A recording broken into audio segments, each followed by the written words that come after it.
Okay, so hello and welcome everyone. We are here to present you taking a good journey of data DP900 bootcamp. So it's a day one of the DP900 bootcamp that we are conducting this month. So today we have Akshata Srivastava with us. She's a working professional in Microsoft. She's taking a support engineer at Microsoft. So, without moving any further delay, I would like to know more about it from herself itself. So, Akshita, can you just introduce yourself? Okay, thank you, Chanchal. Hi, everyone. As Chanchal mentioned, I have been working in Microsoft since 2019. I got into Microsoft as a college hire, and well, I'm excited for this session. I hope the session helps you understand things and you don't have to go back and look into lots of documents. Yeah, perfect. So, we can go start with the session. You can share the screen, and yeah, I would like to take up the session. Sure. One moment.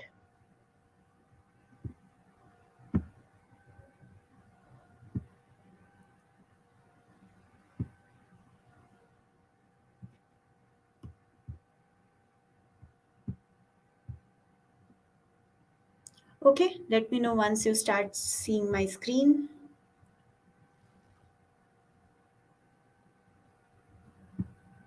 Yeah, it's visible. Okay, hi everyone. So DP900 is an Azure Data Fundamentals exam. This exam is for people who want to, get into database administration or get into roles wherein they suggest database offerings or data warehouse offerings. So that is where this certification can help you. It's a pretty theoretical certification, honestly. You just have to understand the questions. That's one tip. You just read the questions twice or thrice. You will be able to understand what offering to use and what not, because the offerings are pretty much straightforward. So I hope I'll be able to make you understand this. So let's get started. So first of all, let's cover what is batch processing. Now batch processing is useful wherein there is data coming in for some time and then you process it, so you don't need to process it right away. For example, you are in a store and you get incoming customers throughout the day and then you close at 9. Post that, you can probably process it and see how much money I made and other things. So that would come under an example of batch processing. Okay, so when I say batch, so that means at regular intervals I will be processing my data. Okay, so that is all about batch processing. Next would be stream processing. Now, stream processing is where you need to, kind of process it as soon as the data comes. So, this is where you need real time analysis. Real time is where, as soon as the data is available, it is processed and you get your analysis done. So, an example for that would be probably something wherein you need if I don't know if you have been to, there's a store here called Tipsyble. So what they do is they put their products with prices based on whatever the sales have been. So that is kind of real time, right? As soon as drink is demanded more, its price goes up. So that is what comes into stream processing. So let's move forward. Next is data visualization. So data visualization is nothing but pictorial representation of data. And why do we need that? Imagine you have data in multiple sources. You might have it, your historical data in Azure Synapse, you have your current data in Azure Sql, and you might have some data in Oracle. Some people might be storing their data as Excel workbooks. So there could be n number of sources, and something for something very simple too, you might need to run queries into multiple databases, then look into Excel, put in a lot of manual effort, and then get your result. Won't that be too time consuming?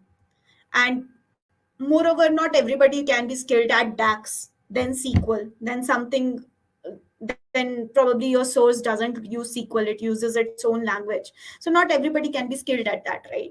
Now imagine I change it into a beautiful chart or a pretty card which gives you simply sales of 2019, 5 million. Isn't that easy? So that is where data visualization comes into picture. It changes your real huge data into simple insights.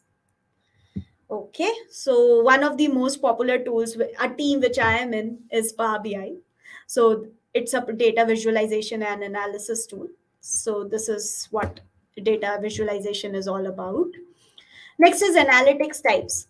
So when we come to data analytics, we need to analyze data. It could be 10 years, it could be 20 years. What if I have a case study to understand what happened which led to a product going completely going out of demand? So this is where data analytics comes into picture. It's on multiple types. First is descriptive analysis. So descriptive analysis is the study of historical data and to draw insights out of this. So it is something which covers pretty much everything. It will kind of get rid of outliers, get rid of other misprints, typos, and it kind of tries to find a pattern. Basically trying to find a pattern is called descriptive analysis. So in your exam, if you kind of get a case study wherein you need to remove everything, basically clean up the data as well as find a pattern, and they want to ask which type of analysis you will be using, that would be descriptive analysis. Okay. Next is diagnostic analysis. So basically diagnostic analysis is something what went wrong. Okay. So it will also look at historical data and see what went wrong, what is something which doesn't really fit the pattern. For example, your sales generally go 10 million a year, but 1 year you had 1 million in sales. So that is kind of an outlier. Sure, there could be other reasons. Finding those reasons will come under descriptive analysis, and to understand whether this is an anomaly or not will be a diagnostic analytics. Then next is predictive analysis analytics. Predictive is something, it is pretty much straightforward. It tries to predict based on your study, finding out patterns, and based on that, understand what will happen in the future. So let's say I have data for 50 years population. Let's say I have data of population increase for 50 years. I need to predict how much percent of population will increase in the next 10 years. So that is where predictive analytics will come into picture. So these kind of case studies you might get into your exam. Okay, let me know if I'm going too fast. Chanchal, I am pretty sure you must be monitoring. So if I'm going too fast, let me know. Okay. I think it's good, it's not that much fast. Okay. Okay. Perfect. Okay. Next is prescriptive. Prescriptive, okay, when you go to a doctor saying that this is what I need or this is what is happening to you, what do you get? You get a prescription, right? So it is something similar. That is how I remembered when I cleared the exam. So that is how you can remember this too. So it basically answers the question, what should we do next? So let's say you have historical data and you need to understand what should I do to maintain my product's demand. Okay, this is the analysis you need to draw from your data. That analysis would be prescriptive. Next is cognitive. So cognitive is basically to understand sentiment. I remember is that cognitive is equal to sentiment, because cognitive is something related to thoughts and everything, so it is sentiment. So basically understanding your data to get insights on your internal processes, how market receives your products and services, what do customers prefer, how why is customer loyal to a certain brand, why not to a different brand, why people, for example, if you are trying to find out why people once they buy an iPhone they don't switch back to Android. So that is something that will come under cognitive analytics. Okay. So this is pretty much about analytics types. The type of questions you will get here will be case studies, wherein you need to determine which kind of analysis you need to do. Okay, next concept is ETL. So ETL is extract, transform, and load. Now, what is extraction? Extraction is getting data from your source. Transform is basically cleaning up your raw data. So when you extract data, it could be, let's say you are trying to extract feedback. It could be something that was given on a phone call. It could be something which was given on an email. It could be something which is in the form of a picture, right? So it is pretty much raw. Text has different properties. Voice recording will have different properties. So it is all raw data. So transforming would be cleaning up that data into something meaningful so that you can draw insights out of it. Okay, so that is transformation. So that is like removing unwanted columns, or changing data types, or performing merges, performing joins, appending to tables. So these all things come under transformations. Next is load. Once your data is cleaned up, you can load it into any software, any business intelligence software, to kind of understand and draw insights out of it. So that is ETL. So basically, what ETL does, why extract, transform, and load? So first it will extract the data, clean it up, and then put it into storage. Basically, it will move into physical memory, your ROM, after transformation. That is why it is called schema on write. So that means when I said that it is transformed and data at that time is kept into some memory, that means RAM. So that means ETL will use your CPU resources and your RAM more, right? Because it is keeping that amount of data into active memory. Next is ELT.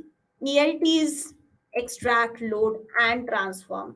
So what happens is it first extracts data from your source and stores it into your storage and then cleans it up. That is the only difference. ETL will first clean the data and then put it on storage. ELT will first store put it on storage and then clean the data. Okay, so ELT is schema on read.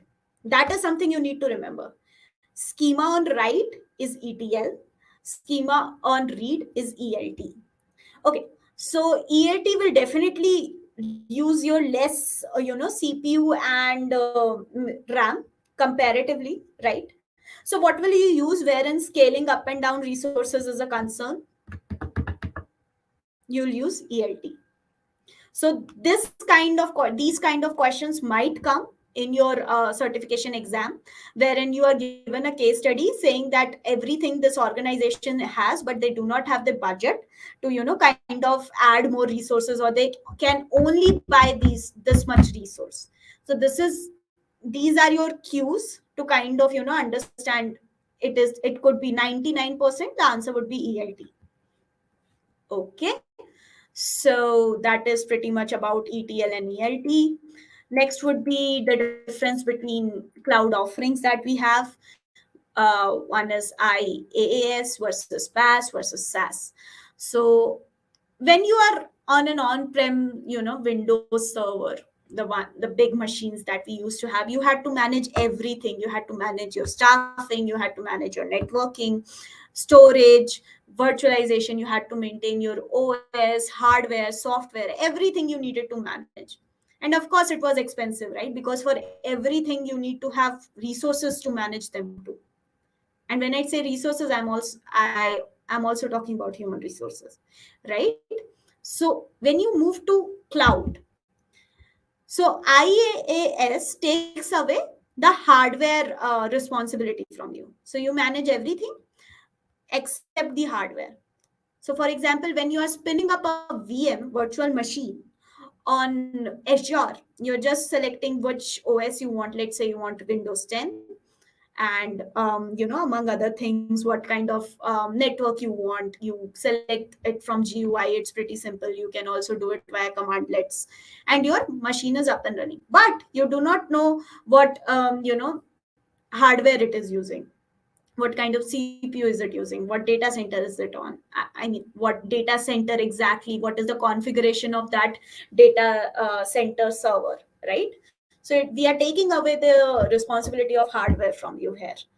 Next is platform as a service. So you basically just need you just need to run your application there.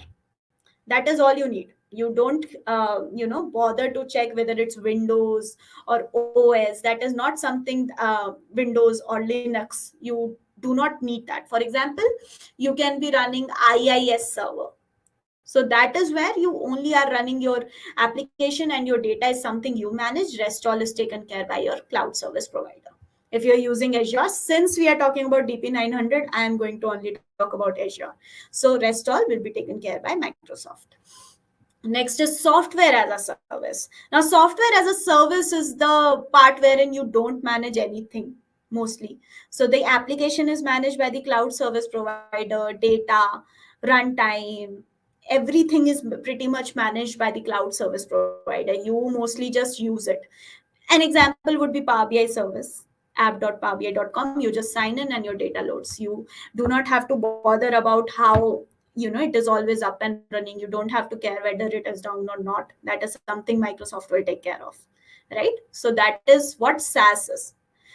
So, I mean, this diagram will help you understand. This is something you can pretty much find online too. But understand the examples. I would recommend to understand these offerings better. You can remember the examples. For IaaS, infrastructure as a service, VM. For PaaS, it would be IIS server. For SaaS, it will be Power BI service. Okay. Okay, that's on the slideshow. There are other things that I'll stop sharing. How do I stop sharing? Okay. Anyways, so there are a few other things that I will be covering today apart from the slideshow. These are the things I needed to show you on my screen to help you understand better. Next is, of course, understanding basic chart types. So I don't have to explain it. Bar charts and pie charts. Um, they are basically pictorial representation. One side would be numbers on bar charts, and the other side would be your, the title. For example, you are seeing sales for each year. So you can represent it via pie chart, by a bar chart, sorry. Pie chart would be something which is out of 100%. So let's say you need to understand which product dominates the market more, right? For phones, let's say iOS, Android, and Windows. Yeah, let's go back to 2012 or 13. Windows. So you can probably have 60% Android, 30% iPhone, and 10% is Windows. So that is where pie chart will come into picture. So just understand the chart types. There are a few chart types that you might need to understand. For example, scatter chart. Scatter chart is what you will use to understand anomalies and outliers. Okay, just remember this. Wherever you see anomalies or outliers, and you need to select a visualization type, select scatter charts. Okay. Now let's move to relational data. Relational data, what is that? Relational data sources are where you have data represented in the form of tables and relationships. So each table is related to each other via relationship. It could be one to one, it could be one to many, it could be many to many. One to one is something like each employee has a unique ID. Hi, Shubha. Sorry to interrupt, but if you are sharing your screen is not visible. I'm not sharing my screen anymore, Okay, perfect. Chanchal. Yeah, You're yeah, right. okay, then. Oh, okay. Okay. All right. So that is what relational data models are. So of course there are a lot of advantages. You can query your data, you can maintain your data a little better. Reason being, it's all in the form of tables, and there are predefined relationships. So there are less chances of data leak. Okay. Next, I mean, data structures would be tables, which is again a collection of rows and columns. Tables is something I think we all know. Indexing is more, for example, you have a book, right? And you have you have a list of contents that, okay, chapter 3 starts from page number 15. So you can easily go there and start your chapter 3. Indexing is pretty much same in relational databases. What happens is, based on that index, the query searches faster. So this comes under query optimization techniques, which is beyond the scope of this certification as well as this discussion. So we'll move forward. Next is views. Now, for example, I am the CEO of a company. I can see all the data. No, CEO will not be a good example. Let's say I am the manager, I am a bank branch manager, I can see all the data. But is it true for a clerk who's sitting at the front desk? No, right? He just needs to see the account number, the account name, and the balance. That's it. Right? So that is where views come into picture. Based on different needs, you can create views out of a table and give people access on respective views, so that they can query that view instead of the entire table and see data accordingly. And it also helps sometimes to kind of optimize it. Maybe you are storing a lot of data in your DB, but you actually do not need to fetch everything every time. So you can create a view out of columns you need mostly, and then query that view. Okay. PAS, IS, and SAS I already covered. Next is Azure SQL family of products, which is something very important. You will get a lot of questions out of this. I mean, not lot, but yeah, out of the percentage of questions that will come out of this unit, you will get a lot of questions out of this one. So Azure SQL database is nothing. It's just a cloud offering of SQL DB. So if you know SQL DB, it's basically SQL DB managed on cloud. Okay, so what will that be? Now that we have understood PAS, IS, and I'm SAS, sorry to what do interrupt you in think? between, ma'am, Mhm. but if you are sharing your screen is not visible. Like I said, I am not sharing Yeah, my she's screen. not sharing her screen. She's just Yeah, conveying the part no issues. from I her was own. just confirming. Please carry on. Yeah, you need to Oh, ask her accordingly. okay, Okay, perfect. okay, okay, perfect. All right. Uh, yeah. So sorry. Where I was, yeah. Azure SQL is a cloud offering of SQL. So what you need to do is you select Azure SQL, you tell how many, cores you want, what kind of data you need to store, and that's it. It spins up. So what do you think it is? It's an IAS, it's a PAS, or is it a SAS?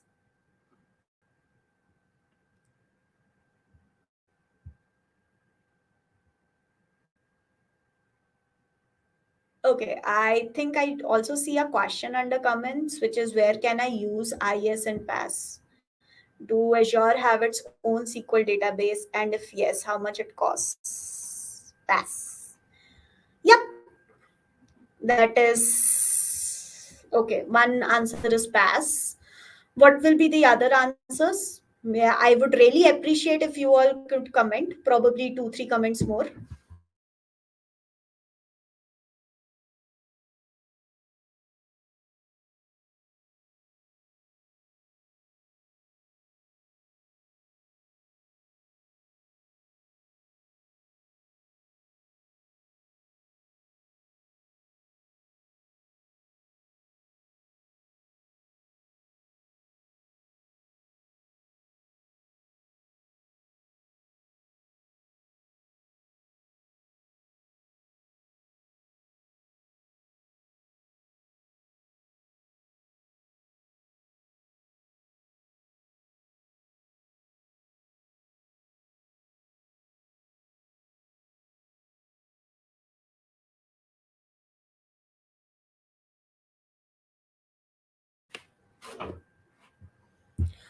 Okay, so I see two answers. Hobby Hack says pass, and Chinu says IAAS.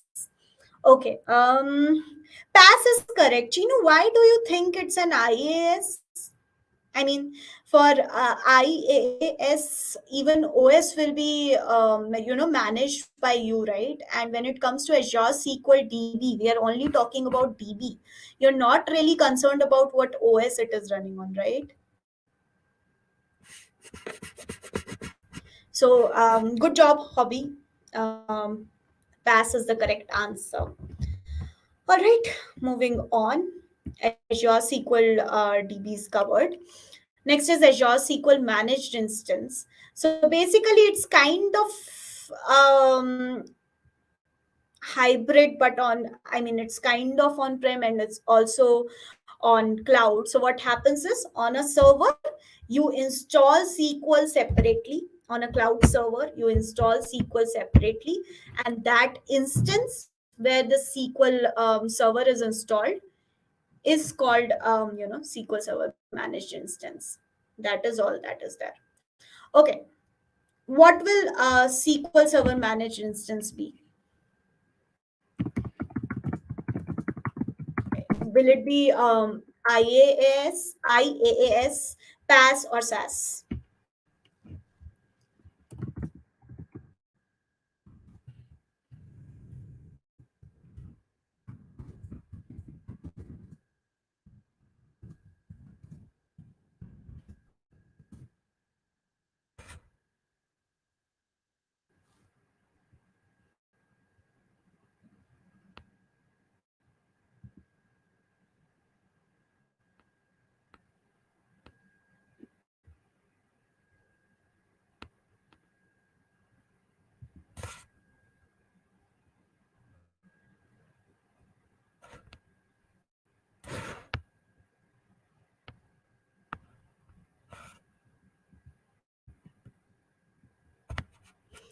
Okay, okay. Hobby thinks it's IaaS.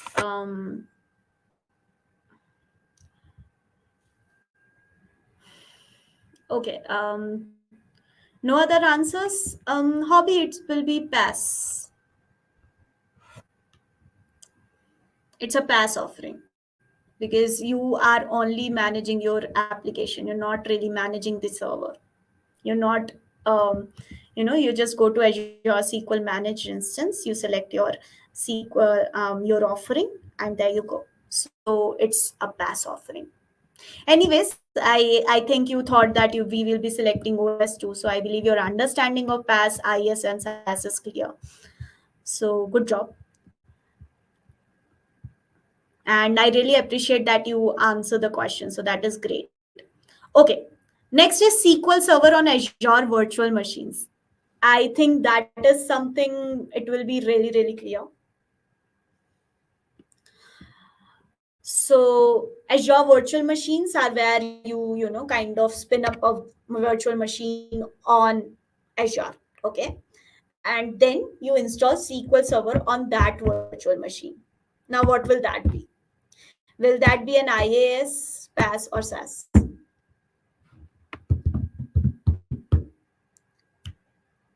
You are also selecting the kind of VM you want. So will that be IaaS or PaaS?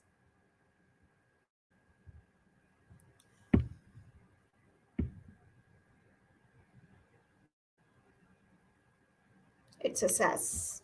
Okay.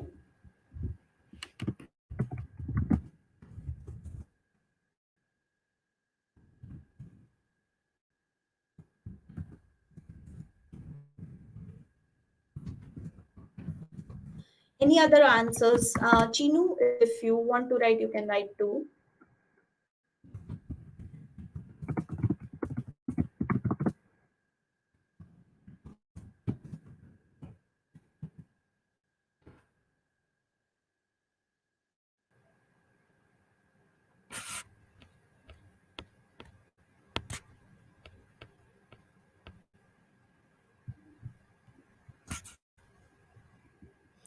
You both think it's SaaS? So SaaS is where Hobby and Chinu, you only kind of pass your user data, nothing else. You cannot select the SQL version. I mean, if it is SaaS, you cannot select the versions. You cannot, have any control over the version of the application. You do not have any, control over the downtime. You don't manage those things. So, do you still think SaaS is the correct, I mean, answer here? Are you only passing your user data there?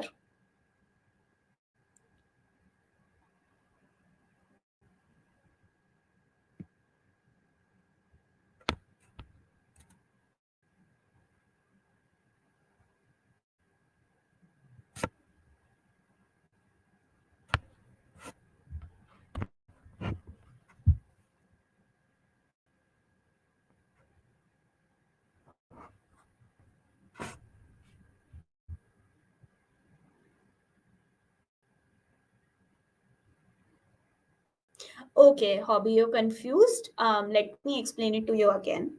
So IaaS is where you decide hardware, except hardware, everything, OS, network, everything. Okay. Then PaaS is something wherein you only select what kind of applications you want to run based on your need. Okay. SaaS is where there is already an application running on cloud. You just need to pass your own data there. So you don't even have a control on the application. Okay. So that is what these three are. I know it is a confusing concept, but I mean the diagrams will make it clear for you. Let me kind of put it there.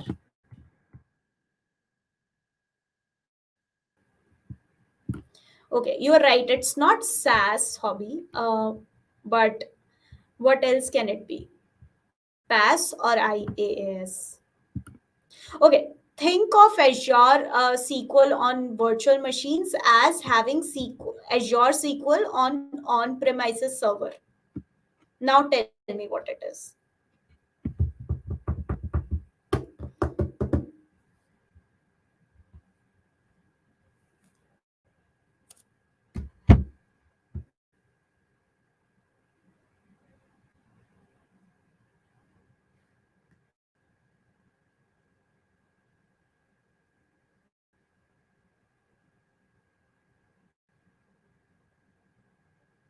Okay, it's excellent, Hobby. Good. Good job again. So, I mean, PaaS, IS, and SaaS is something, please do give it a read from various sources because it's a gray area. Okay. Some of them you might think that it's in SaaS, but again, it's in PaaS, but it might be in IaaS. Just think whether you are taking care of the OS or not. That is how I understand those questions. Okay. So the moment you think you need to kind of choose, you kind of have a control on the OS, it's an IaaS offering. That's it. That is the easiest way, I think, is the easiest way to determine whether it's IaaS or PaaS or SaaS.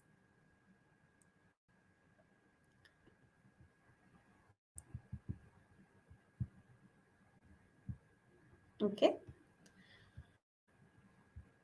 Otherwise, do give it a read, and I'm pretty sure you will be able to kind of understand for you what works best for you. Okay. Next is Azure Synapse Analytics. Azure Synapse Analytics is nothing but a data warehouse. Now, what is a data warehouse? Data warehouse is where,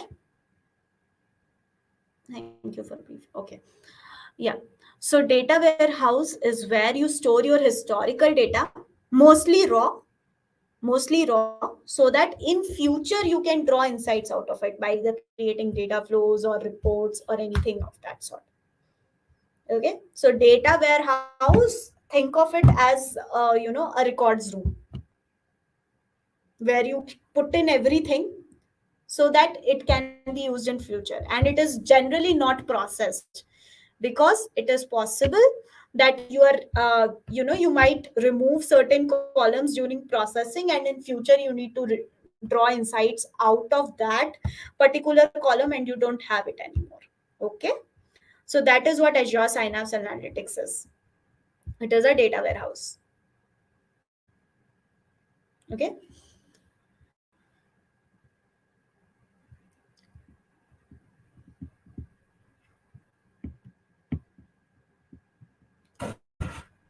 All right. Next is, of course, Azure database for PostgreSQL, Mariadb, and MySQL. So all these three are separate non-Microsoft open source, DBs available out there. They're all either relational or non-relational or semi-relational. Okay. MySQL is relational, mm.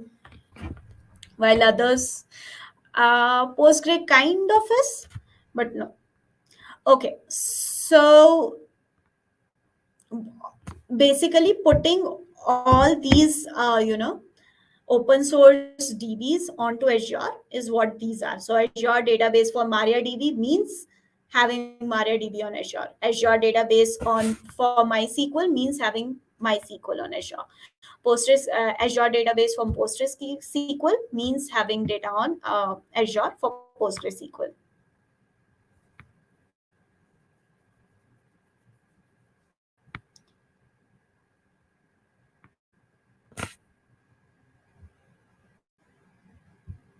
Okay, so PostgreSQL has better data integrity than these two, and MySQL and MariaDB always, need strict SQL mode.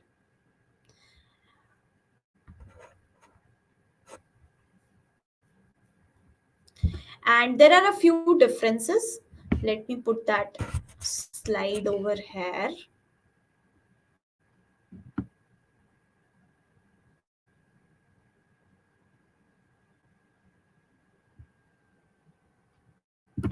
Let me know once you can see my screen.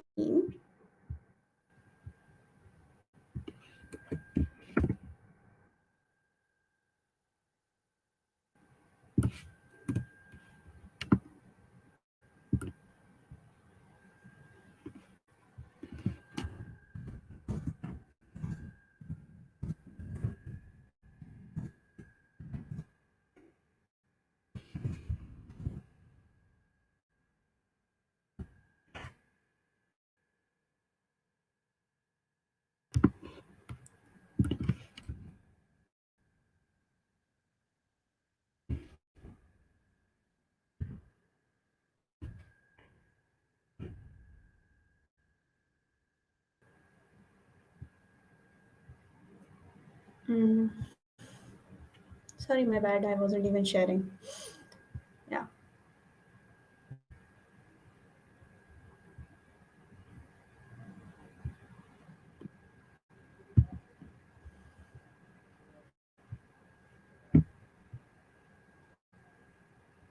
Okay. Let me know when you can see it.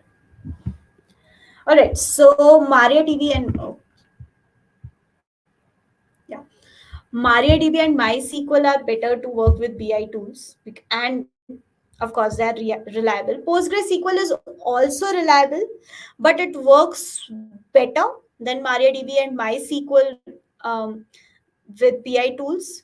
Reason being, it has quicker read-write speeds. So for faster data retrieval, PostgreSQL is your is a better option than MariaDB and MySQL.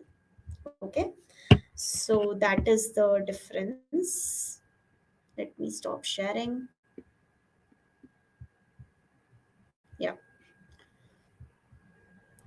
All right. So that's pretty much what I'll be covering today. Is Are there any questions you might have? I'll open the space for questions. MariaDB works in Azure. Yes, MariaDB does work in Azure. We do have an offering called Azure database for MariaDB, wherein you can have your MariaDBs hosted. Okay. Do Azure have its own SQL database? And if yes, how much it costs? Okay, so Azure does have its own SQL database, which is Azure Sql, and there are three main tiers basically, which is general purpose, hyperscale, and what is the third one? Yeah, business critical. So general purpose is Hey, where you uh, can you hear me? hey, hey Chanchal, hello, hello, can you hear me?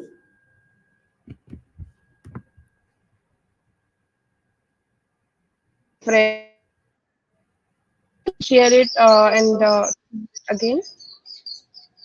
sorry. Am I audible? Is it Hello? me or is everybody losing Chanchal? Because I cannot really hear you. Your voice is breaking a lot. You can probably write it in the private chat if that is okay. Yeah, yeah, I will write it down in the chat. Yeah.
Okay. Let me know if you can see my slide now.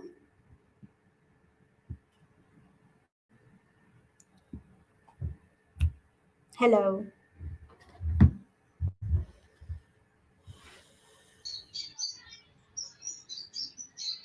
Yes, it's visible. Okay.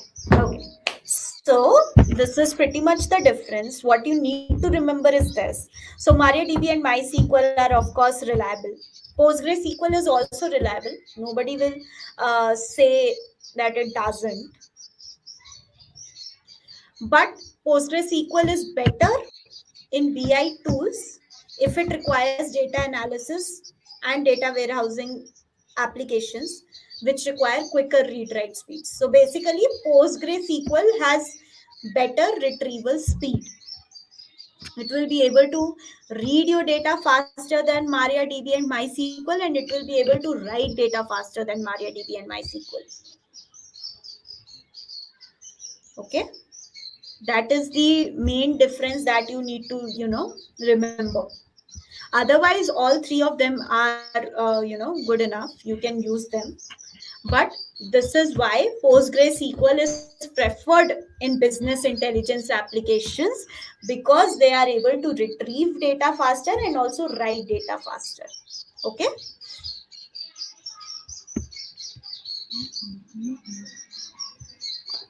We have a couple of questions. We can take up that. The first question is, do we need to set up the database manually? mm, when you talk about do we need to set up database Can you hear me? manually, you mean selecting what kind of data tier that you want and everything of that sort? Yes, but apart from that, no. Okay. And the second question is, yeah, and the second question is, how much database cost in Azure? like if you're using a database. Okay.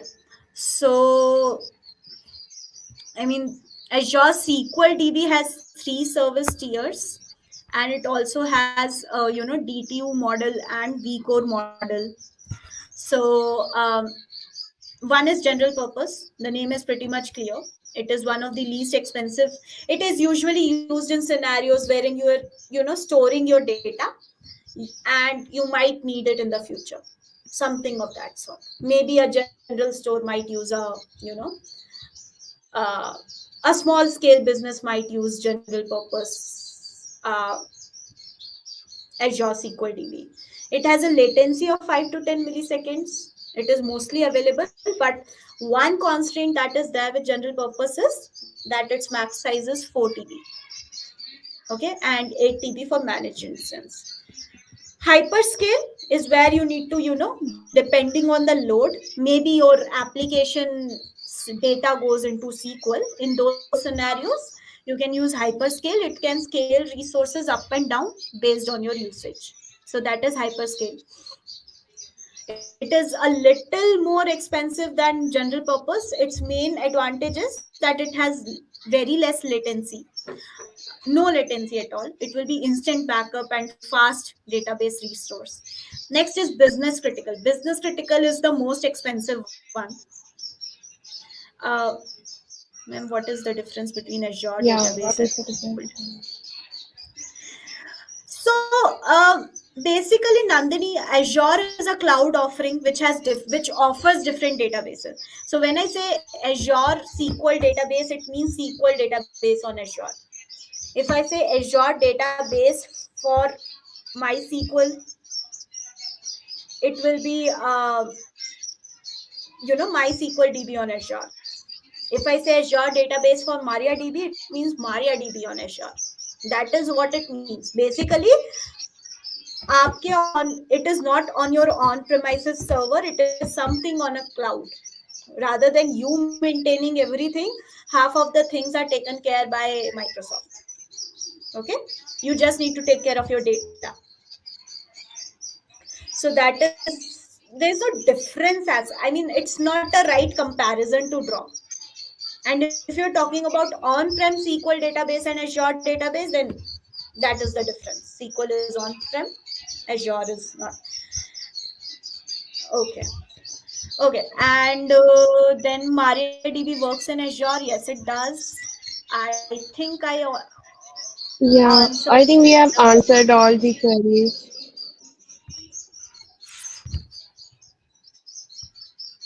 Guys, to post your questions if you have any more questions, we will take up in 1 to 2 minutes, and then Yeah, we we have can time ask the till questions. 17. It's 16:55. So I'll be here for 5 minutes. You can ask your questions. Yeah.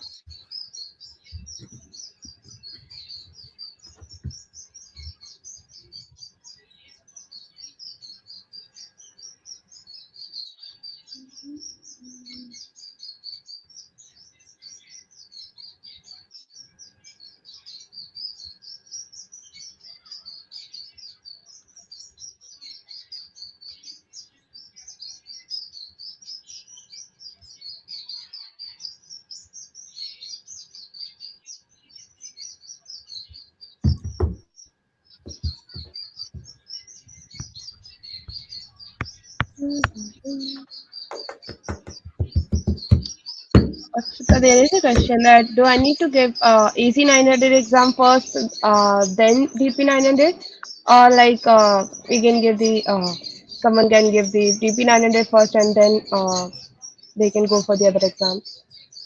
Okay, so let me, spell it out for you. It's completely OCall, but AZ900 is Azure Fundamentals.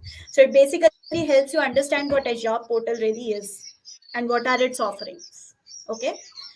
DP900 is for understanding which offering to use, particularly to data, whether to go for a data warehouse or go for a SQL DB. If SQL DB, should I go for general purpose or hyperscale or business critical, right?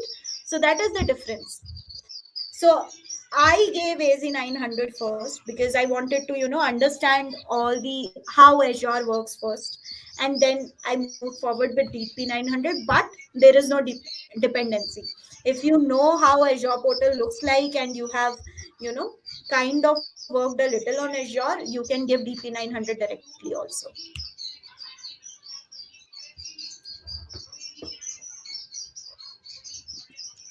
But yeah, if you are new to Azure, then I would recommend going for AZ900 first.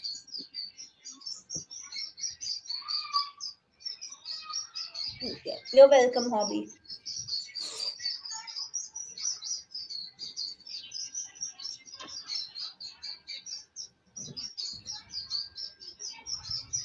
think we can wrap up the session. I think no one have any more questions. All right. Well, thank you for your time, Yeah, everyone. yeah, thank you everyone for joining in today for the day one of the TP9 and Day Bootcamp. We will be back tomorrow as well for the day two and after day after tomorrow. There will be day three for you, and later on, like we have a quiz plan for you where we will be giving away the swags and the some certification voucher for the exam as well.